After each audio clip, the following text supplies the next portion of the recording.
Senhor é meu pastor e nada me faltará. Caminhar me faz por verdes pastos. Guia-me mansamente a águas tranquilas. Refrigera minha alma. Guia-me pelas veredas da justiça por amor ao seu nome. Ainda que eu caminhasse pelo vale da sombra da morte, eu não temeria mal algum, porque tu estás comigo. A tua vara e o teu cajado me consolam. Preparas uma mesa perante mim, na presença dos meus inimigos. Unge a minha cabeça com óleo e o meu cálice transborda. Certamente que a bondade e a misericórdia me seguirão todos os dias de minha vida, e eu habitarei a casa do Senhor por longos dias. O Senhor é meu pastor, e nada me faltará. Oração a São Jorge.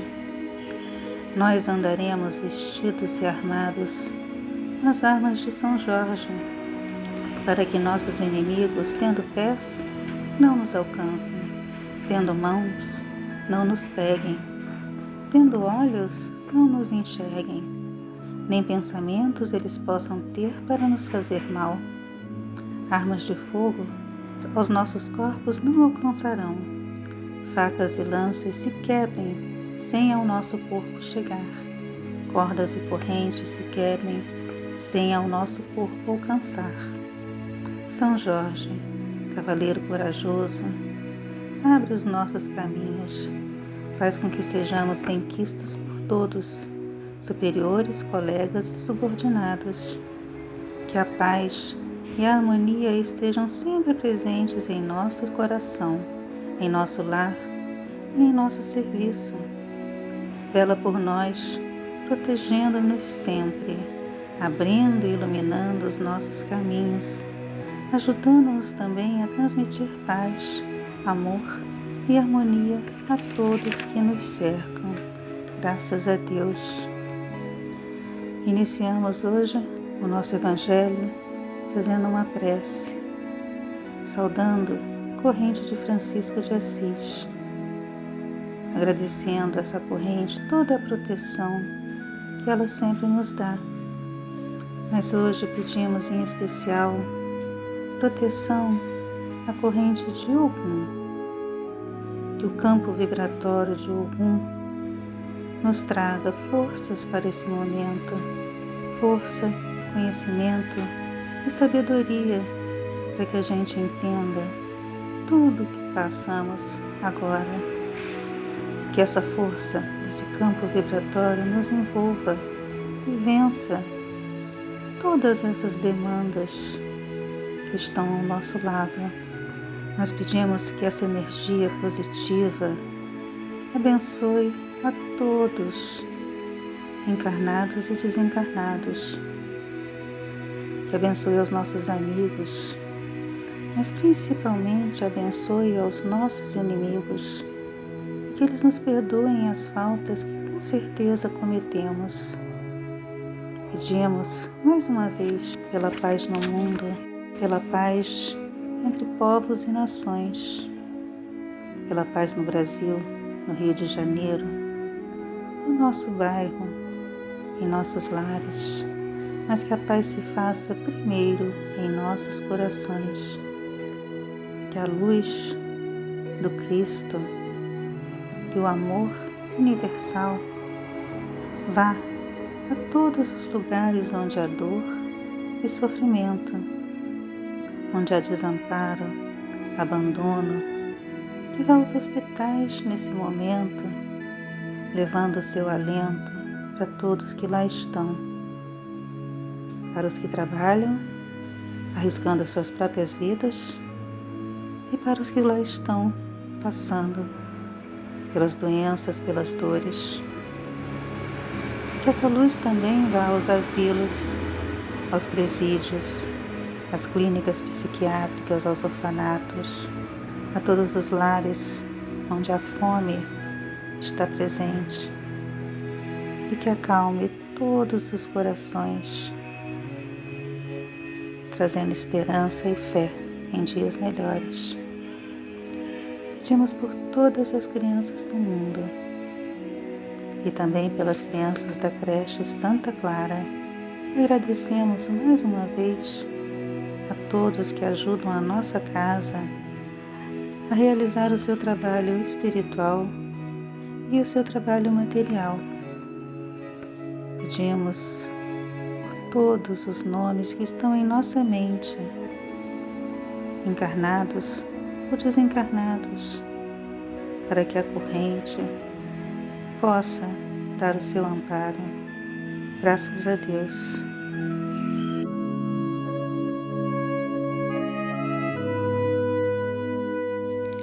Da sabedoria do Evangelho de Torres Pastorino, o joio e o trigo.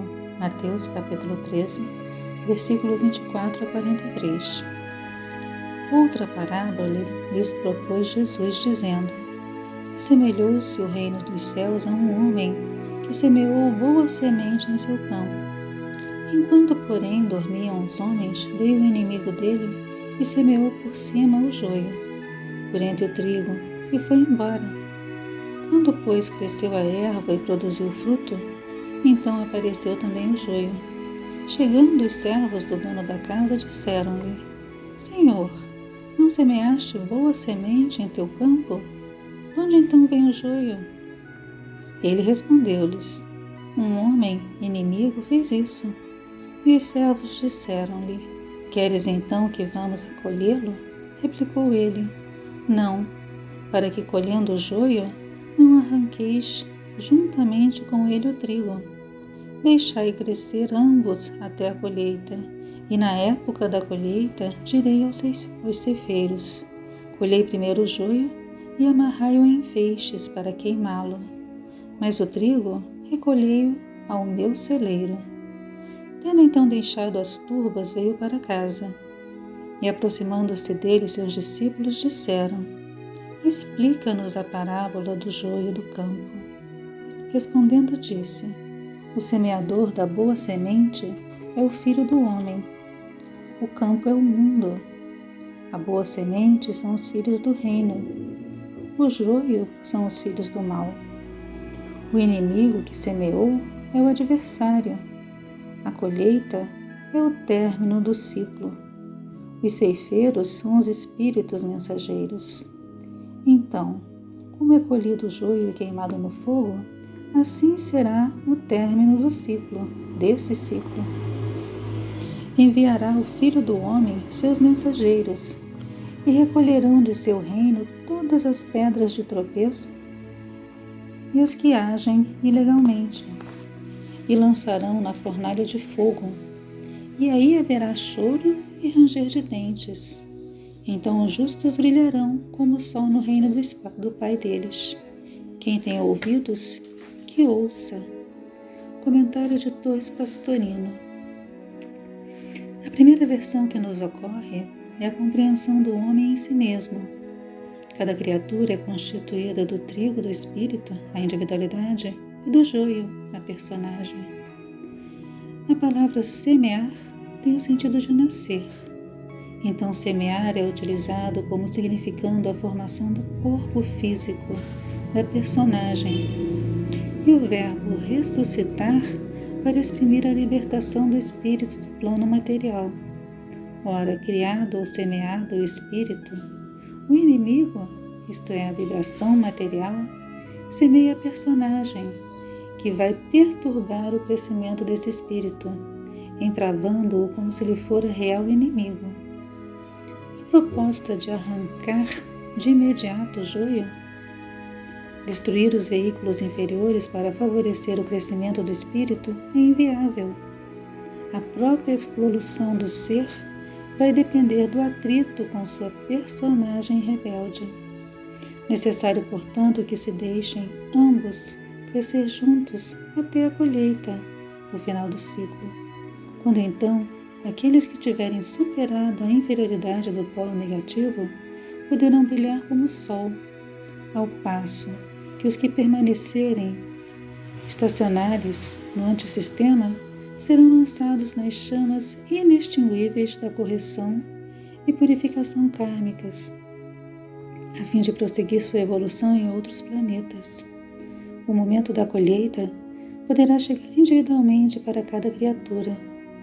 Nesta hora crítica, dá-se a separação do joio, que será afastado e ligado em feixes, em conjunto com outros elementos que com ele sintonizem, e será lançado à fornalha de fogo das provações espirituais, onde o choro e o ranger de dentes os farão ver o erro cometido, incentivando-os a humildemente voltar ao caminho certo. Se houver humildade verdadeira, regressarão à casa paterna e prosseguirão na felicidade do lar espiritual a participar do banquete eucarístico. Mas se o orgulho e a vaidade predominarem, só em outras vidas, e depois de passar pelo fogo da dor, receberão novas oportunidades, porque o amor do Pai é incomensurável, ilimitado, infinito, eterno, e a hora do encontro soará para todos. Não nos esqueçamos, porém, de que essa separação será feita automaticamente, pelos princípios da frequência vibratória, sendo atraído cada espírito para o ambiente de acordo com a sua sintonia íntima. O Evangelho falando sobre o trigo e o joio. O Evangelho que nos fala dos momentos atuais. O trigo e o joio precisam crescer juntos para que as lições necessárias à evolução de cada um se cumpram. Não devemos nos perturbar, porque o joio domina aparentemente. A orientação é deixá-lo crescer e só no final separá-los vibratorialmente. Temos que aprender a conviver com o mal e que não sejamos nós esse mal. Os justos, diz o Evangelho, brilharão, quer dizer, espalharão luz por onde passarem. Iluminam sem fazer força. Não nos cabe julgar quem é o joio e quem é o trigo, pois serão separados vibratorialmente no momento certo. O joio, espíritos que ainda não aprenderam a amar, serão levados pela misericórdia divina a novas experiências no fogo inextinguível de novas encarnações. Novas lições serão ministradas.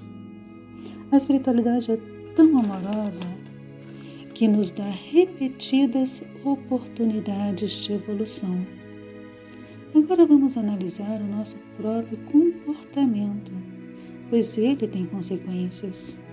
O joio que habita em nós, quer dizer a personalidade vaidosa, egoísta, que pensa primeiro em si próprio, luta com o trigo, que também habita em nós, que é a individualidade, a presença crística. Essa luta tem que ser vencida não por um agente externo, mas por nós mesmos, através da mudança do nosso padrão vibratório. Depois de tanto tempo desligados, distraídos, com o nosso dia a dia atribulado, vibrando muitas vezes no plano material, queremos ser protegidos e que todo o mal se afaste de nós. Na realidade, sabemos que cada um é responsável pelo próprio padrão vibratório. Vamos parar e pensar um pouco, Por que estou aqui e agora passando por tantas dificuldades, vivendo nesse mundo caótico? Por que será? Qual a minha responsabilidade por estar sendo queimado ou queimada no fogo das encarnações dolorosas? Por que será? É uma reflexão para esses momentos, mas é uma reflexão para a nossa vida toda. Momento de pensar o que estamos fazendo. O que estamos fazendo que elevará ou não o nosso padrão vibratório. O que estou fazendo que faz com que a luz, o Cristo que habita em cada um de nós, não consiga se sobressair, não consiga brilhar iluminar. Então temos que pensar não na atitude dos outros, mas nas nossas próprias atitudes, na nossa própria ação. Nesse momento de transição, de separação de joio e de trigo, será que a gente está sendo o trigo? Será que a gente está deixando sobressair em nós a luz do Cristo? Será que nós estamos sendo amorosos o suficiente para deixar de ser egoístas e pensar só na gente em primeiro lugar? Ou será que o joio que habita em nós, a nossa personalidade inconsequente, ainda está vibrando fortemente? Será que estamos tão preocupados em ser protegidos, em ser iluminados, esquecendo que outros também precisam de paz, de tranquilidade, de harmonização, de palavras amigas? Então, se a gente não pode fazer nada, se a gente acha que não pode fazer nada para ajudar o nosso irmão, a gente pode sim. A gente pode manter o equilíbrio, a gente pode manter a calma. Isso é um padrão vibratório. A gente pode telefonar para as pessoas, pode se preocupar com elas, pode demonstrar atenção e amor, pode demonstrar união e afeto. Pequenas atitudes amorosas que acalmam as dores de muitas pessoas. Se podemos ajudar de outra forma, vamos exercer esse amor ao próximo e colocá-lo em ação. Mas não só agora, mas durante todo o tempo que nos resta nesse planeta de provas e expiações. E que a espiritualidade veja a nossa transformação. E que a nossa transformação seja o suficiente para que a gente deixe de ser joio e passe a ser trigo, que alimenta com o seu pão, mas é o pão do amor, o pão da vida, o pão que acalma e que acalenta todos os corações. Nós vamos terminar esse evangelho sabendo que a gente tem muito para pensar, muito para analisar, e fazendo a prece de Francisco de Assis. Senhor, faz de nós um instrumento da sua paz. Onde houver ódios, faz com que eu leve o amor. Onde houver ofensas, que eu leve o perdão. Onde houver discórdias, que eu leve a união. Onde houver dúvidas, que eu leve a fé. Onde houver erros, que eu leve a verdade. Onde houver desespero, que eu leve a esperança. Onde houver tristezas, que eu leve a alegria. Onde houver trevas, que eu leve a luz. Ó Mestre, faz com que eu procure mais consolar que ser consolado, compreender que ser compreendido, amar que ser amado, pois é dando que se recebe, é perdoando que se é perdoado, e é morrendo que se nasce para a vida eterna. Graças a Deus.